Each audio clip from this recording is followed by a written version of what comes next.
Sophia have never ever blocked someone on social media. She is a popular seller on TikTok, who is known for her vibrant personality and top-notch beauty products. Her products are always out of stock once she goes live. With thousands of followers, her streams were always buzzing with excitement. One evening, during a particularly lively session, a follower named Jenna praised Sophia's new line of skincare products. "These are amazing, Sophia! You are the best!" Jenna gushed in the comments, filling Sophia with happiness. Sophia entertained every question that Jenna has, but there came a point that the questions became too personal and not product related. She decided not to answer Jenna's inquiries and focused on her other followers instead. However, as the night wore on, Jenna's tone shifted drastically. She began bashing Sophia, calling her a fraud, a fake, and full of filters. The barrage of insults was relentless. Sophia's smile faded, replaced by anxiety and hurt. Unable to continue, she ended the live session abruptly and blocked Jenna, hoping that she'll never bother her again. The next day, determined to keep going, Sophia started her live session again. Her followers were excited and showered her with support. But among the sea of familiar usernames, one new name stood out. Unknown user 123. Sophia was disturbed by the message. "Why did you block me, Sophia? You're a scammer!" Her heart sank. It was Jenna, back with a different username. She felt a chill run down her spine. Trying to maintain her composure, she tried to do an impromptu dance to change the mood, but the next comments made her anxious and nervous. "I know where you live. Be careful when you go out. You messed with the wrong guy. I'm outside your house now." Sophia's hands trembled. She immediately ended the session, her heart was pounding. She was terrified as she looked outside her window, making sure that no one was lurking around. That night, as Sophia sat in the dim glow of her cell phone, she received a notification. A message from unknown user 123. "You can block me, but I'll always come back. You can't escape me." Sophia stared at the screen. She realized that this wasn't just a troll. It was something darker, something she couldn't easily block or ignore. The room felt colder, and the shadows seemed to move. Sophia knew that her online sanctuary had been invaded, and the horror was just beginning. David had never ever faked a sickness to miss work before, but the allure of a week-long cruise with friends was too tempting. He called his manager, claiming he had tested positive for COVID-19 and needed to quarantine for 5 days. His boss was understanding, and David felt a twinge of guilt as he packed his bags. The cruise was everything he had hoped for. Sun-soaked days, endless buffets, and lively parties. David met many people and trusted a few easily. He invited a group of new friends into his cabin for drinks and laughter. It's the perfect end to a perfect day. One night, after a particularly wild party, David stumbled back to his room, drunk and barely aware of his surroundings. He passed out, expecting to wake up to another day of fun. The next morning, he woke up to a nightmare. His room was ransacked. All his important belongings, money, and documents were gone.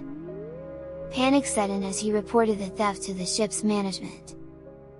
They promised to investigate, but with most passengers disembarking soon, David knew the chances of recovering his stolen items were slim. As the cruise ended, David began to feel genuinely sick. A cough developed into a fever, and he realized with horror that he had actually contracted COVID-19. Weak and bedridden, he called his manager again to explain the situation. "I'm really sick now, and I won't be able to come in for a while," he croaked. His manager's voice was cold. "David, we found a replacement while you were sick. Don't bother coming back." David hung up in disbelief of what just happened. He had lied to escape work, only to lose everything: his belongings, his job, and his health. Alone in his apartment, truly quarantined this time, David faced the consequences of his deception. Marissa had never ever lied about her age. She is in her early 40s, and had grown tired of her lonely life. All of her friends are already married and building their own families. She longed for a partner, but her age often prevent potential matches. Most of the men who have the same age as her, are interested in someone younger. One evening, feeling particularly despondent, she decided to try a dating app. Hesitantly, she put on her real details except for one crucial information, her age. Marissa claimed to be in her 20s, and posted a heavily filtered picture which made her look the part. The response was overwhelming, with many men showing interest in her. Among the many men, she connected deeply with a man named Enrique, who was in his late 20s. They chatted for weeks, sharing jokes, dreams, and lately, intimate thoughts. Marissa wants to tell her real age, but she's afraid that he'll stop chatting with her. Whenever they have a video call, Marissa always used filters on the video app which makes her skin smoother, her body slimmer, and her face younger. She was so fond of Enrique, that she gives him money through his account whenever he asks, even though they haven't met in person. At first, she can't help thinking that he's scamming her. But he has been consistent in chatting with her, and also, she has been deceiving him with her true age and appearance. She was deeply mesmerized by his looks and sweet words. She feels that they have known each other for a long time. She feels special. After sending a large amount to Enrique's bank account, Marissa summed up the courage to ask him to meet in person. She was anxious, but it's about time to face her truth. It's now or never. With the time they spend chatting with each other, and with all the financial support that she gives him, she's certain that Enrique will accept her for who she is. Finally, they decided to meet at a cozy restaurant. Marissa described her outfit to Enrique, a red dress and a pearl necklace. She sat at a table, nervously fidgeting with her phone, waiting for him to arrive. "I'm on my way," he texted. Marissa took a deep breath, her anticipation mounting. She was nervous, wondering what Enrique's reaction will be the moment he found out the truth. Minutes later, her phone buzzed again. "You don't look like you're in your 20s. Why did you lie?" Her blood ran cold. She felt like ice-cold water has been poured on her.